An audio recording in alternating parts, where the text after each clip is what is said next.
मैं बेसिकली राजस्थान का हूँ, मारवाड़ी हूँ, मुंबई रहता हूँ। कोई मारवाड़ी बैठे हैं यहाँ पर? हाँ हाँ हाँ। अरे देखो बताओ। और बता क्या लेगा। बताने की जरूरत नहीं, सारी दुनिया जानती है अपन कैसे होते हैं। हाँ हाँ। हाँ, मैं वन लाइनर कवि हूँ, बात पहुंचती रहे बताते रहना। हम मारवाड़ियों के घरों में दिन भर पैसे को लेके बात होती है, दिन भर पैसे को लेके बात होती है। फिर भी सारे मारवाड़ी एक ही बात कहते हैं, बात पिसा की कोनी। हाँ, जबकि होती पैसे की ही है। मैं मेरी कॉलेज फ्रेंड के साथ घूमने गया, घर पहुंचा, पिताजी ने सवाल कर लिया, बोले खर्चा कितना हुआ? मैंने कहा 500 रुपए। पिताजी बोले ठीक है, तो कोई ज्यादा नहीं है। मैंने कहा इससे ज्यादा उसके पास थे भी नहीं। हाँ, हमारा मारवाड़ी में कोई जवाब है ही नहीं, अच्छा अद्भुत है। मामला है। लेकिन विदर्भ अपने आप में, विदर्भ की जो भाषा है, जो नागपुर की भाषा है, वो ऐसी भाषा है कि उसके कई शब्दों का अर्थ गूगल भी नहीं उगल सकता है। हाँ, रमेश मुस्कान जी और हम बोले कि नागपुर में क्या खाना चाहिए, तो मैंने कहा तरी पोहा बहुत फेमस है। तो हम गए, तो वहां दो लड़के आपस में बात कर रहे थे, तो पहले लड़के ने दूसरे से कहा कि बहुत ही भयताड़ है रे। रमेश मुस्कान जी टेंशन में आ गए, बोले ये कौन सा शब्द है भयताड़? इतने में बगल से दो लड़कियां जा रही थी, बोले बहुत ही पांचट पोहा बनाया आज। तो रमेश मुस्कान जी ने बोला पांचट बता।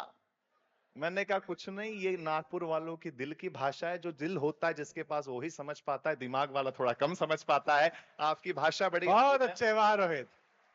मैं कोशिश करता हूँ। बहुत पंचायत है। हाँ, टेंशन नहीं है, मैं बहुत अच्छा, आप लोग सुन ही रहे हैं। देखो, नव भारत के बारे में सर ने तो बहुत सारी विशेषताएं बता दी, हमारे पास तो समय भी कम है। मैं आपको बताऊं नव भारत के बारे में, मैं तो केवल एक ही बात कहूंगा कि न कभी घाटे में था, न कभी घाटे में है, और न कभी घाटे में होगा। हाँ, ताली तो आप अगली बात पे बजाना। जब हमको प्रेस मीट के लिए ले गए अजीत जी, तिवारी जी, बोले कि चाय पीनी पड़ेगी, चाय। मैंने कहा ठीक है। तो बोले चीनी कितनी चम्मच? मैंने कहा सर मैं तो मारवाड़ी आदमी हूं, खुद के घर पे तो फीकी पीता हूं, लेकिन अगर कहीं चला जाऊं तो 2 चम्मच चीनी लेता हूं। तिवारी जी ने मेरे कंधे पर हाथ रखा और कहा घबराओ मत रोहित भाई, इसे अपना ही घर समझो। हाँ, तालियां थोड़ी कम बजा रहे हो आप यार। हाँ, बहुत अच्छा। अच्छा है। शादीशुदा लोग बैठे हैं, अच्छी बात है, उसके बावजूद मुस्कुरा रहे हैं, ये अच्छी बात है। आपकी जानकारी के लिए बताऊं, पिछले दिनों मेरी भी पहली बार शादी हुई। हाँ, तो बड़े लोगों ने समझाया, आदरणीय कुमार विश्वास जी हमारे गुरु हैं, मैं इनके पास गया, मैंने कहा सर नई नई शादी होती है तो क्या करना पड़ता है? इन्होंने कहा गिफ्ट देना पड़ता है, घुमाने लेके जाना पड़ता है। मैं बड़ों की बात में आ गया, कभी आप भी आए होंगे। मैंने सोने का हार खरीदा, पत्नी को गिफ्ट किया, उसने देखा, उसको बड़ा पसंद आया, वो पहनने लगी।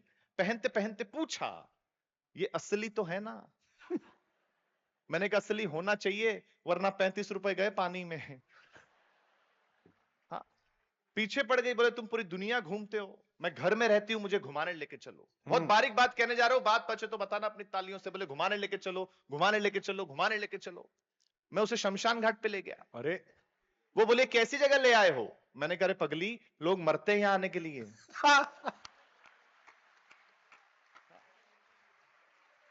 बहुत अच्छे। हाँ, हाँ, लेकिन देखिए क्या है, राजनीति की बात करने, लेकिन मैं आपको बता दूं, मतलब पति और पत्नी का रिश्ता भी एकदम आप ये समझ लो कि जो सत्ता में है और जो अपोजिशन में, वैसा ही होता है। हम्म। हाँ, मेरी पत्नी ने मुझसे कहा कि क्या कर रहे हो? मैंने कहा मैं मन की बात सुन रहा हूं। बोले मेरे मन की तो कभी नहीं सुनी।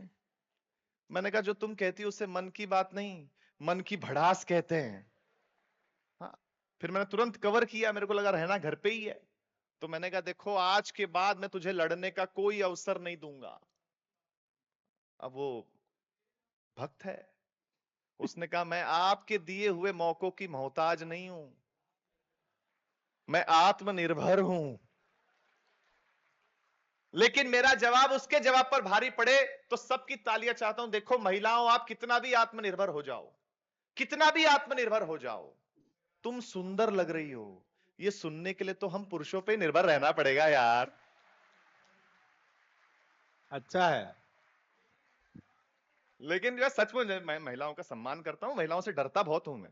हाँ, क्योंकि महिलाओं का कब मूड बदल जाए भरोसा नहीं है। मेरा ऑब्जर्वेशन सुनना, आप देखो हम पुरुषों के खराब मूड में और महिला के खराब मूड में एक अंतर है। ऑब्जर्वेशन अच्छा लगे तो बताना। हम पुरुषों के खराब मूड में और महिला के खराब मूड में एक अंतर है। हमारा पुरुष का खराब मूड एक सामान्य बुखार की तरह है जिसका प्रभाव केवल हम पर ही पड़ता है। महिलाओं का खराब मूड कोरोना वायरस की तरह है, संपर्क में आने वाले हर एक व्यक्ति को प्रभावित करता है। लेकिन इसके बावजूद मैं आपको बताऊं, मैं महिलाओं का बहुत सम्मान करता हूं, क्योंकि महिलाओं को आप जो भी कुछ दें बदले में आपको ज्यादा लौटाती हैं। जैसे आप इन्हें मकान दें, ये आपको घर करके दें। क्या बात है रोहित, वाह। हाँ, आप इन्हें अनाज दें, ये आपको भोजन बना करके दें। बहुत अच्छे। आप इन्हें मुस्कुराहट दें, वाह। ये आपको अपना दिल दे देती हैं। वाह। मतलब आप महिलाओं को जो भी कुछ दें बदले में आपको ज्यादा ही लौटाती हैं। तो यदि हम इन्हें कोई छोटी मोटी तकलीफ दें, हाँ, आपकी ताली नहीं बजाने से जो तकलीफ मेरे को हो रही है, हाँ, ये काफी बड़ी है। हाँ, हाँ, लेकिन समय की सीमा में अंतिम रूप से बहुत जल्दी से कविता आपको सुना देता हूँ। स्वागत है। हाँ, लेकिन सर, लोगों के अच्छे दिन आए या नहीं आए मुझे नहीं पता, लेकिन हिंदुस्तान में सड़कों के तो अच्छे दिन आ गए सर आपकी वजह से।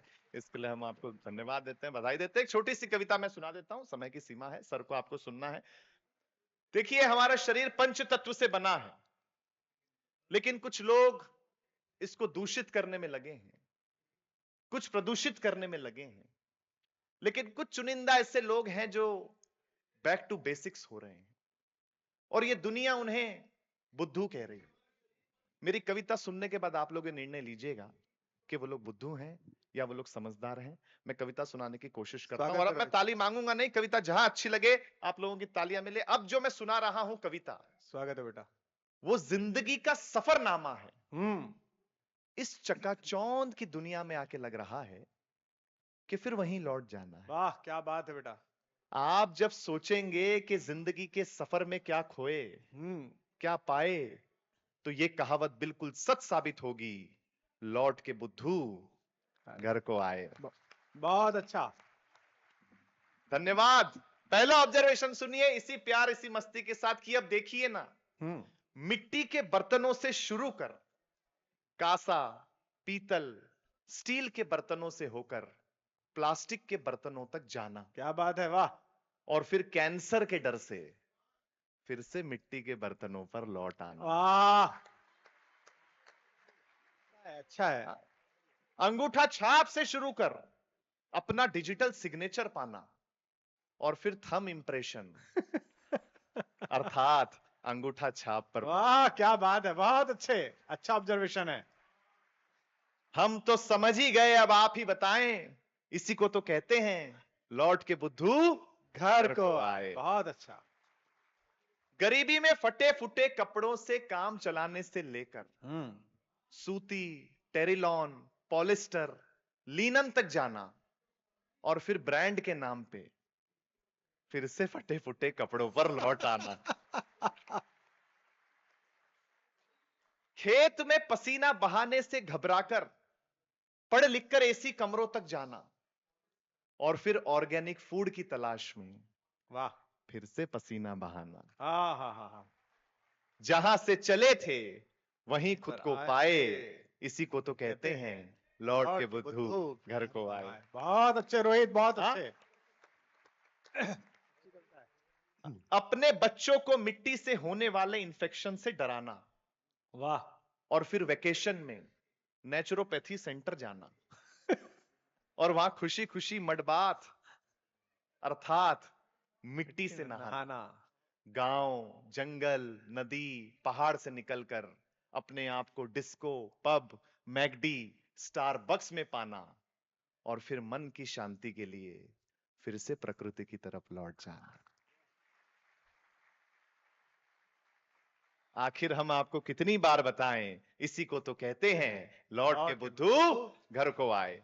अंतिम चार पंक्तियां सुना करके अपना स्थान लूंगा। आपको लगे अगर रोहित शर्मा ने अच्छी कविता से शुरू किया हो तो फिर मेरी विदाई भी आप लोग अच्छी करना। सुनिए नागपुर के बड़ों लोगों कि जब तकनीक आपको आहार बनाने लगे, जब तकनीक आपको आहार बनाने लगे, जब सुविधाएं आपको लाचार बनाने लगे, बहुत अच्छे रोहित, तो कुदरत का सिद्धांत अपनाएं, क्योंकि कुदरत का जो कायदा है उसको अपनाने में ही फायदा है। अंतिम दो पंक्तियां आपसे विदा की, जो कुदरत का जो कायदा है उसको अपनाने में ही फायदा है, वरना हमारी आंखों के सामने अलग ही मंजर होगा। आने वाली पीढ़ी के पीठ पर ऑफिस का बैग नहीं, ऑक्सीजन का सिलेंडर बहुत होगा। अच्छे, वाह। बहुत बहुत धन्यवाद। बहुत बहुत अच्छे, एक बार जोरदार तालियां रोहित के लिए, वाह।